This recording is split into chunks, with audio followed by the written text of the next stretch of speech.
আসসালামু আলাইকুম স্যার, ভালো আছেন? ওয়ালাইকুম আসসালাম। হ্যাঁ স্বপ্নিল, বলেন আপনি কি আইটি স্পেশালিস্ট নাকি?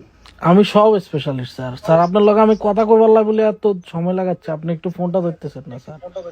ভাই সারাদিন এত ফোন ধরতেছি, আমার তো লেগে গেছে ভাই। হ্যাঁ বলেন স্বপ্নিল, কি বলতে চাচ্ছেন ভাই? ও, আপনি আমার নাম দেখছেন হোয়াটসঅ্যাপে না? হ্যাঁ হ্যাঁ হ্যাঁ জি। আচ্ছা, আপনি তো আপনার এগুলো তো আপনার বায়োডাটা নাকি? আপনি নাটোরের ভোটার,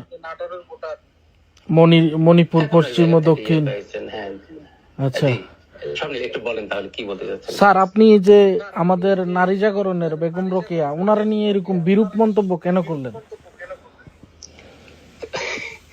ভাই এটা নিয়ে কথা বলেন, আপনি তো যখনই বলতে পারতেন তাই না? না, এটা নিয়ে কথা বলে তো আপনি আমার ফোন ধরতেন না। আচ্ছা বলেন। এইরকম আপনি মানে কি বেগম রোকেয়া রচনাবলী পড়েছেন স্বপ্নিল? জি স্যার, পড়েছি। আচ্ছা, আমি কিন্তু বেগম রোকেয়াকে যারা আদর্শ মনে করে তাদেরকে নিয়ে কিন্তু কোনো কথাই বলি নাই, ঠিক আছে?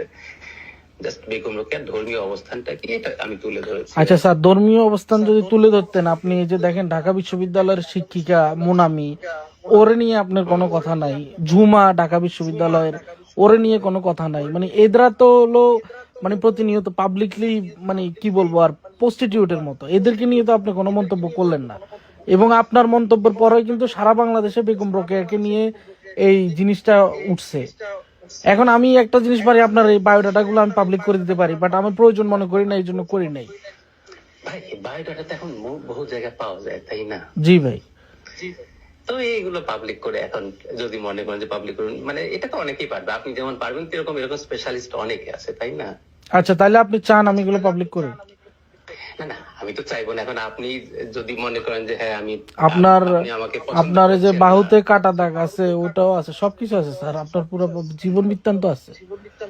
আপনি আর থাকলে আপনার স্টেটমেন্টটা আপনি চেঞ্জ করেন। আপনার আমি গালাগালি কোনো কিছু করতে চাই না।